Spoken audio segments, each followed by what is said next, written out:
I'm going to be really professional this time. Anyone who wants to email us questions, email it to crimeworld@sundayworld.com. Well done. Thank you. That's only taken, 3 or 4 goes to get that right. 3 or 4 years of podcasting to become really professional, you might say.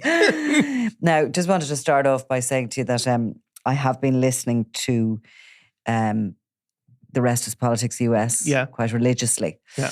Catty Kay and Anthony Scaramucci. Yeah. And let's be honest, they're way more sophisticated than we are, right? Okay. Oh, they are. Okay. He drives a Lamborghini. Yeah, he does. No Toyota Corolla, no? No Toyota Corolla. She threatens that, she'll if she drives his car or something, she'll wrap around a lamppost, and they giggle about that. She came on one day onto the podcast and she was on a goddamn yacht. Yeah. With some super rich friends, and she was just podcasting from the yacht. Right. He, another day, was in Hawaii on holidays with his family. Yeah. And she excused him at the end of it and said he must get back to the beach. Well, we could do... It's really bloody irritating. We could do a podcast from my dinghy on the Royal Canal. Possibly. I'll drive you there, my grey Toyota Corolla. I was just going where does it all go wrong? I don't know. Look, I don't know. As I said, it's a lovely dinghy. And they're doing live shows and everything in big, huge venues. Yeah. They're actually doing a live show in New York and everything. Yeah. Anyway, nobody would be interested in them after the election. Exactly. We've more longevity, we do. Well, the criminals keep delivering, so let's look at it that way. So here we go, Q&A. With loads of questions in. We're going to get through as many as we can. So where will we start? Well, I think we've just obviously covered Liam Byrne has just been convicted, so this is an interesting one. In the case of Liam Byrne and Sean Kent, how do investigators prove he is behind the encrypted messages like those sent through the EncroChat network? If the individuals deny using the phones, what kind of evidence or techniques are used to link specific people to the devices? Now, this is an interesting one. Mm-hmm. Obviously, with Liam Byrne, the difference is, and we've seen this again and again with EncroChat, that people have pled guilty. You were in court, so they'll describe at that discount, I think was 25% or something, instantly you get with a guilty plea. So the courts, the police didn't have to prove it effectively. Yeah. Because they admitted doing it. And that's been in loads of EncroChat cases. And so people are really, it's like a bet. Are you going to, stick or twist? And most of them are sticking. They're saying, how EncroChat obviously works and how the police have managed to prove people guilty have been, because people use these handles, the handle, as they broke through, that would give you a kind of a geolocation, which would be maybe a street, but that's not enough to convict somebody. But then they've used all sorts of other things. Mostly they're chatter with each other. Yeah. People congratulating them on their birthday. There was guys taking pictures of their dogs. Some of them even had pictures of their new cars with the regs on them and stuff like that. So yeah, they used it. I suppose they were so at that point in time, and before it was, they realised it was a hack. They believed it to be bulletproof. Yeah. So a lot of them were quite free and open with their conversations, and they spoke about things like, they'd been to weddings, or they had, or such and such, their kids had been, having such and such a party. They'd maybe name locations. So it was easy then to sort of start piecing together the jigsaw on it. So, I mean, the second part of that question is, would the police and the Gardaí not have transcripts from that handle and possibly other criminal offences like drugs or murder? They do have transcripts from the handle, yeah. I mean, there was 199 pages of transcripts in the case against Bomber Kavanagh, Liam Byrne and Sean Kent. And it was largely, and it was over that period of time, most of it in May, as Bomber was getting increasingly aggressive about having these guns purchased so as he could plant them and try and get off prison. See, they're doubly screwed because Liam Byrne pled guilty to possession of weapons or conspiracy to possess. But they really helped them out by telling the police where the weapons were, because just the chat alone would not have been enough to convict them. But the problem was that the police dug them up on their instructions and therefore could link. A year later. Yes, so they could link the messages then to the hardware that they've received. and then they only have to link the handle to the person. Exactly. So they kind of made it easy for them in that case. Exactly. So if Liam Byrne, and I mean, there have been people... Which I actually found curious because at that point that Kavanagh in Dovegate prison goes and looks to speak to the police and his lawyer starts giving the information, he knew at that stage that they had done these deals on EncroChat. He didn't have an EncroChat phone himself. He was using somebody in the prison as a conduit to get information to others involved in the plot. And they were conversing on EncroChat and sending messages, etc. But, you know, he obviously thought he'd got away with it again, or that he'd got away with it because he didn't have an EncroChat phone. I don't know. I mean, it is a curious bit of it. It seems kind of slightly stupid, no? Yeah, I mean, he's certainly... I mean, would you not err on the side of caution when you knew that you were trying to get this thing done on EncroChat phones during the time period that the hack was live? You would think so. I mean, look, this is the other thing you see with these criminals. For all of their undoubted smarts, for all of their ability to manage these multi-million euro operations, they tend to have a reckless streak, and it's that reckless streak that really brings them down. Liam Byrne's transcripts, no doubt, provided to the Gardaí, but he hasn't pled guilty to being that person on EncroChat, if you know what I mean. Now, he's pled guilty to the offence of weapons. He didn't, so he's admitted that. Well, the EncroChat messages were read in the sentence hearing. They were, but what I mean is the Gardaí couldn't... The NCA. But if the Gardaí were to get his messages, they would then still have to prove he was that person. For criminal proceedings. Yes, exactly. So that's what I mean. So although he's pled guilty, and I'm sure they could use that, maybe they could, or maybe his lawyers would say that's a different jurisdiction, that shouldn't be allowed in. The guards will still have to go from year zero to prove that's him on that EncroChat. And, you know... Now, we haven't used, I mean, no. The first of the EncroChat cases maybe is sort of that strange situation where the evidence is before the court for extradition purposes. Yeah. But would they have to, you see, all the challenges to EncroChat have fallen down, which is why you're seeing that there's a huge amount of guilty pleas. It's been repeatedly challenged whether or not police can use the information that comes off EncroChat, and in many jurisdictions, and they've just failed again and again. Yeah, but they haven't tried it in Ireland, so they haven't failed. And the other thing for Liam Byrne is, so say Liam is over in England and he's arranging these criminal activities, can the guards prosecute him for what he did in England? I mean, that's another matter. They possibly could if they can connect it to having a result in Ireland, if he was directing people in Ireland or whatever. So there is going to be, there is also a jurisdiction thing. But, you know, in this case, with the Bomber case, it was all really, now I know they were sourcing guns from Holland, but it was all in the one jurisdiction. So that's another, these things are by their nature complicated.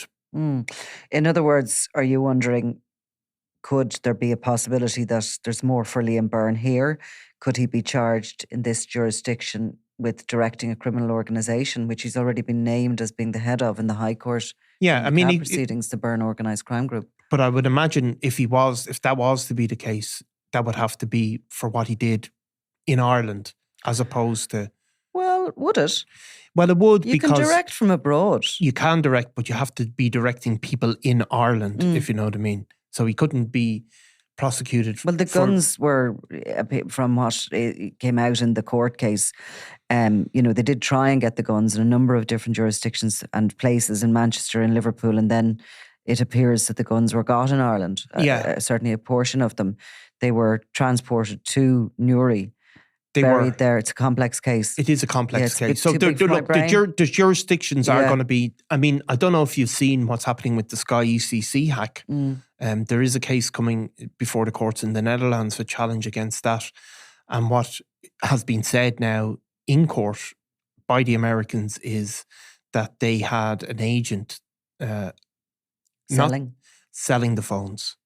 So not setting it up, it was set up, but then they inserted an agent to sell them, to become one of the dealers, and that's becoming an issue, because it wasn't that they hacked into it, but they actually had a person giving out the handsets to the criminals, or whether that's an informant or somebody that turned is not specifically clear.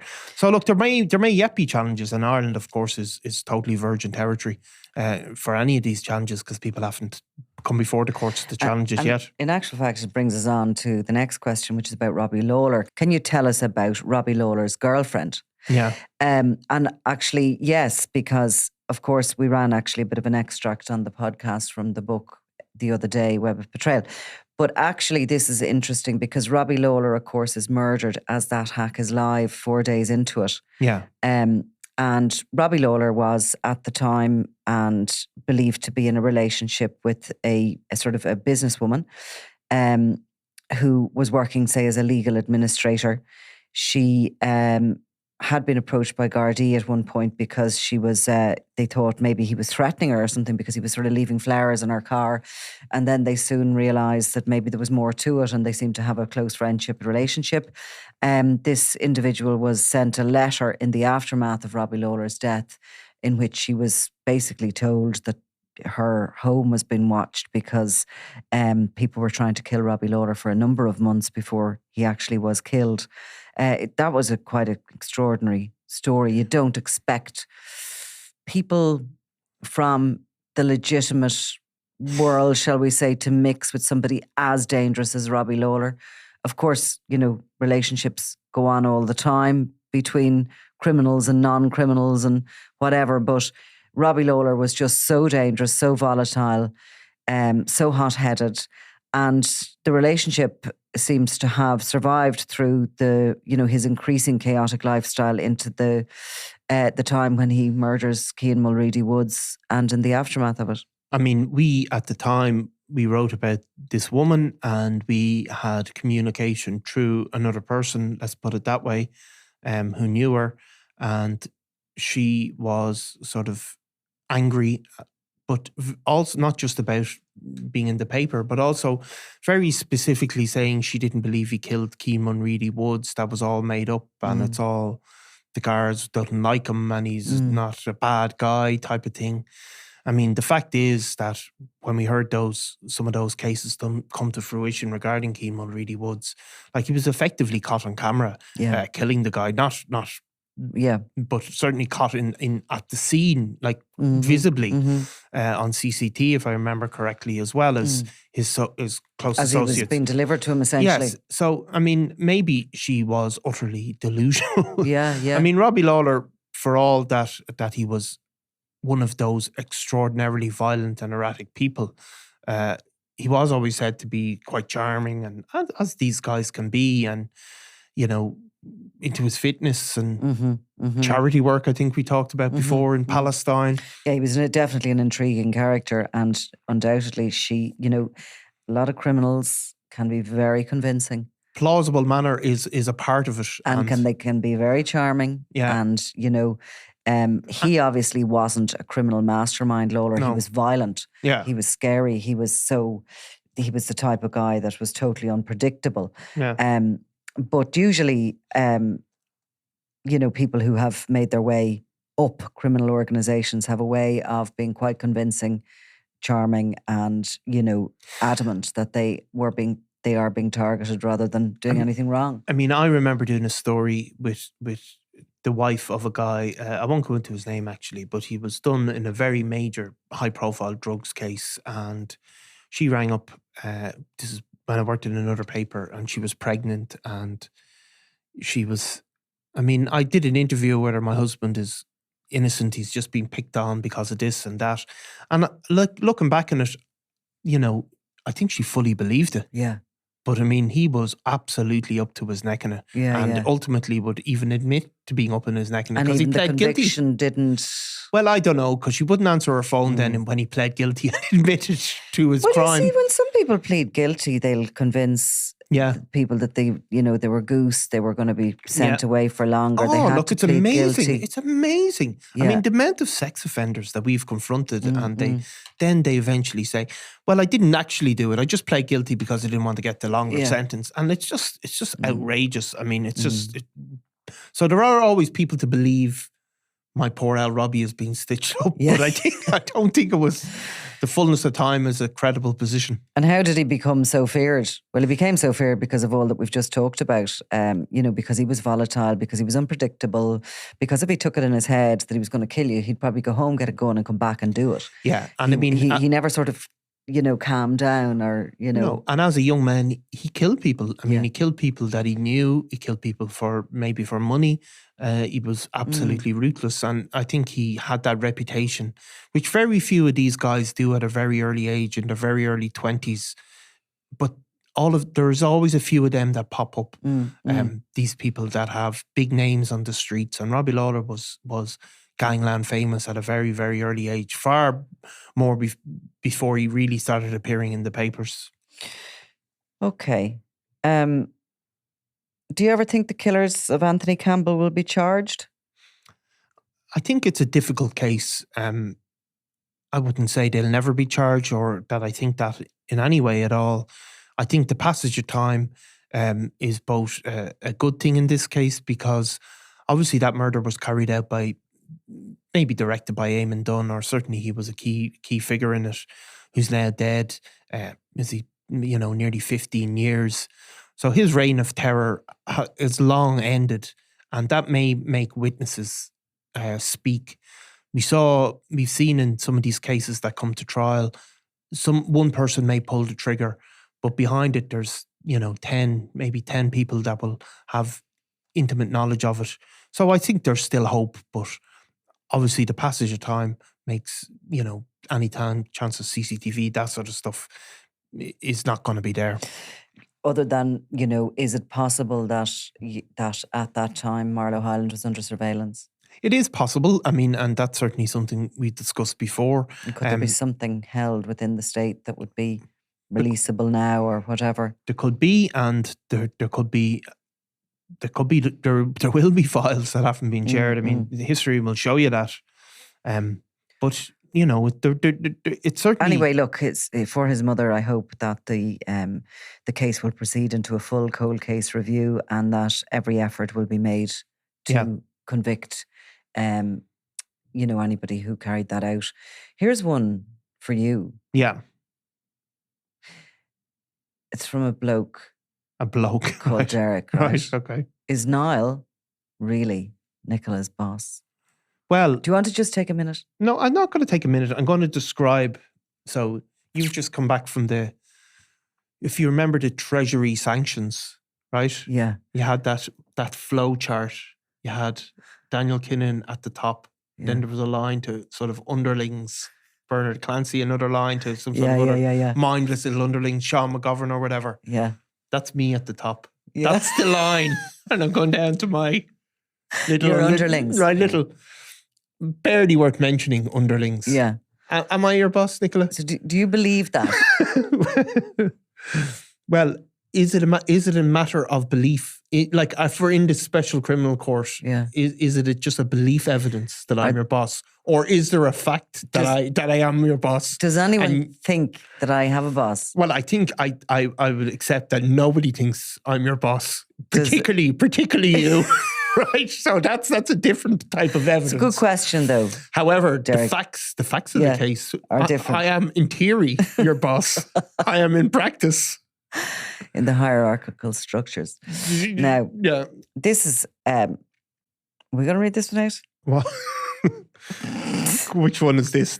From this one is. But this is the sort of. So look, we've always talked about some of the wacky messages you get, and you get some lovely messages as well. I have to say. So this guy is speaking about it, as much of a fan he is of the podcast, and really normal, good stuff. And then he said, my question is, could you do an impression of Bomber Kavanagh given out to Liam Byrne in Belmarsh prison for burning the porridge in the prison kitchen? He even sets the scene. Bomber is cleaning the pots and the porridge is stuck to the pots. Kind regards. Kind regards. So, no, I don't think we could do that. Because you do sometimes put on you drop the Sound County Dublin accent and put on a Dublin kind of twang, do you? I won't do that publicly, though. I definitely won't. It doesn't sound. And, it's just, I think, look, we can all imagine that in our heads, can't we? We don't I suppose necessarily need no, to. No. Yeah. To hear you doing your... Okay. So, hi, Nicola. Love the podcast, living in Sydney. Listen to it every week when I'm in working from home with the feet up. I have an intriguing one for your next Q&A. If Daniel Kinahan is as big as they say he is, would he not be regarded as one of the world's largest employers?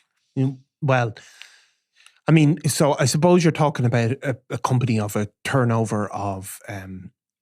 look, let's just put a figure on it. We don't really know. 1 squillion. No, well, we're talking about a billion. But if you're looking at something like... I think we're talking about more than a billion at this stage. Well, let's just pick that. I mean, obviously... I think we're talking squillions.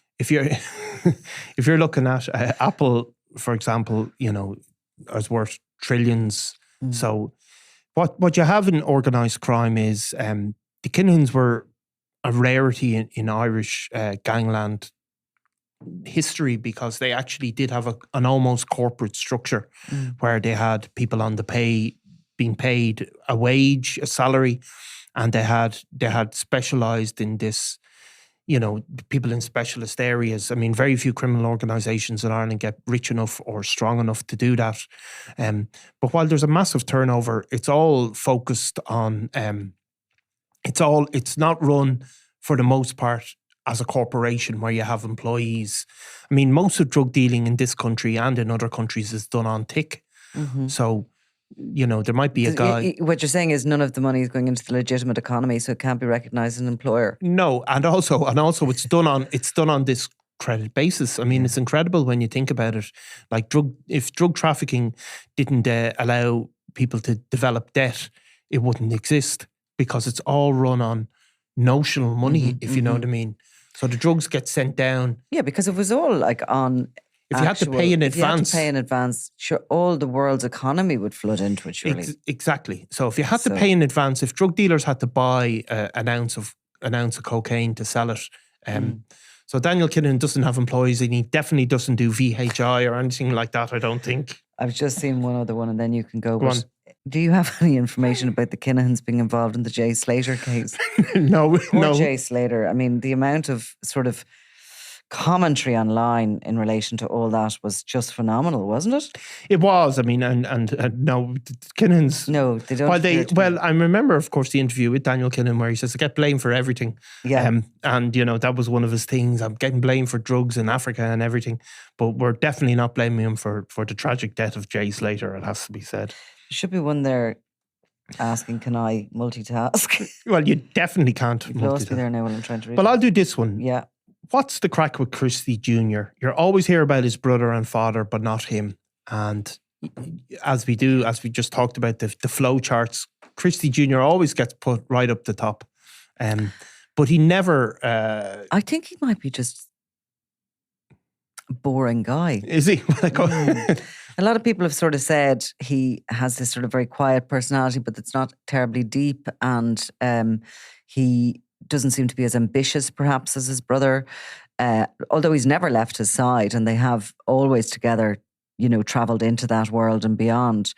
He just seems to be a less interesting character. I think there's less about him. Well, I don't think he's a domineering personality like Daniel and Christy Sr., who are both very forceful people who drag people along.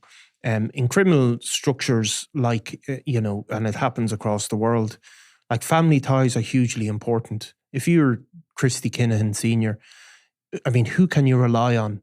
You'll have these criminal associates that you've known over 20, 30 years. But if you just see the shenanigans that have gone on with Bomber Kavanagh, these people you cannot trust them because they will look after their self-interest. I mean, I believe Christy Kinahan and Bomber Kavanagh have a long association, long back to the 90s in Ireland. So if you're looking at those Kinahans, I mean, who can Daniel trust? Well, he can trust his brother 100%. And his brother doesn't want the limelight. He doesn't want to be in the boxing ring with Tyson Fury. He doesn't want to be all of those things. But those family ties are so important because of that trust. And that's replicated in crime gangs everywhere. Not certainly, probably most famously, had mafia families in the US, but it's true all over the place because those people know they may not trust anybody but their brother. Do you want one? Go on. From Joanne. Have either of you ever run into anyone you report on in a social setting? Well, I have. Can be a bit awks. Look, I mean, it can be, and probably more, probably more awkward is, because Dublin's a small city, people that are maybe related to people. We always say, you hear in reporting constantly, and people slag it a bit, so and so's brother, who's not involved in organised crime, end comma. And it can seem kind of a flippant thing to say, but of course there's people that are related to very high level criminals who are absolutely decent, brilliant people. There's people that are the mothers of people that have got sucked into crime. So I actually find those people that's more awkward for me, because I know how much they might suffer, how much they're trying to do the right thing, how they may hate what their relative is doing, but also love their relative, and that's a funny one. But I've bumped into other people as well, and and I took a flight with Daniel Kinahan once. Did you? Yeah. To Spain. It was after Gary Hutch had died, and I was going over to report on the murder, like it was such a significant event, and got booked on the red eye from Dublin to Malaga, and got along to the airport. Bought some sort of a sandwich and a coffee, in a plastic box or whatever. And I just felt something, and I looked around, and there he was with his Louis Vuitton hand luggage, the designer gear, everything. And he was with a couple of people. And of course, when we got on the plane, he went up into first class, and I was down and squeezed into a middle seat. Without your squillions. Without my squillions, yeah. I tell you, I bumped into a guy who I'd written about him being convicted of a sex offence, and I bumped into him in the social setting, and I just thought, I do not give a shit. I didn't, you know what I mean? Yeah. But I do. The family, I think, can be hard. I'm sure with Daniel Kinahan, you didn't feel sorry for him. No. I just found it, intriguing, because of course his one-time best friend had just been shot dead. Yeah. And we know now that, he ordered that murder and was likely in Ireland at the time for an alibi. Yeah. And he was going back to Spain, and he was really relaxed. I looked in the curtain to the first class to see him with his shoes off, sitting back, huge big watch on his arm, and he was shooting the breeze. He was good. I bumped into another character from the Kinahan grouping one time in a hotel late at night, and he was probably a little bit the worse for wear. Heard him before I saw him. Yeah. And he just couldn't, he didn't know what he wanted to say to me. Yeah. He'd so much he wanted to say, but he didn't know what he wanted to say. And he ended up sort of shaking my hand and telling me I was better looking in real life than I was in my pictures or something. And he was actually okay. And I think I'd say he woke up the next morning and went, shit, I should have said this, I should have said this. No, but you see, to some extent, people involved in criminality can accept that, publicity is part of the package, just like footballers and celebrities. So while they might not like it, they do accept that. And some of them can't, and I, so certainly in crime world, while I'm sure they're not happy to be in crime world, we do try and it's understand not with all human that beings. So, I mean, we kind of, you're up and down to the courts or whatever, you will bump into people that you're writing about or involved in. Many of them can be quite friendly and they'll just nod or wave or whatever. I often find, and it's not just the people I know, you often sense when there's somebody near you that you want to get out of I remember their presence. You know what I mean? Do you get that? Well, I remember seeing Greg Lynch in court, and I was one of the first people to be writing about Greg Lynch. A lot of people eventually wrote about him. And he was up in the district court for appealing some drunken disorderly, something really minor. So there was nobody else there. I just knew it was coming up, and it was an opportunity to write about him. And he sat in the court, and I was in the bench opposite him, and he just turned around and stared at me for an hour, and he Wow. was, It's a bit sinister. but he had that presence, like, Yeah. you know. And when I've seen some of these guys as well, and when you see them, you see they do have this presence, this kind of. Or they feel they need to sort of constantly look intimidating. I mean, he's in a courtroom. He's in a courtroom. It's he's not not really going to. the best place to be carrying on like that. No, is it? and he's not going to do anything. But No. you can see how these guys have an aura, and Yeah. they're used to carrying themselves a certain way, and you know they've Schoolyard bullies, really. possibly. Would But I be mean, at I the same didn't. I thing. did. Same kind of I mean, behaviour. look, I didn't care. It was still going to be a good story for me. You know? Exactly, and in many ways it is. I think we're going to have to put an end to that now because our time is up. We'll come back to that on our next Q&A. Okay, thanks, Nicola. I'm Nicola Tallant and you're watching Crime World, a podcast about criminals, drugs and the underworld in Ireland and across the globe. Make sure you subscribe to our channel and turn on notifications so you can be the first to watch all our latest episodes. You can also listen wherever you get your podcasts.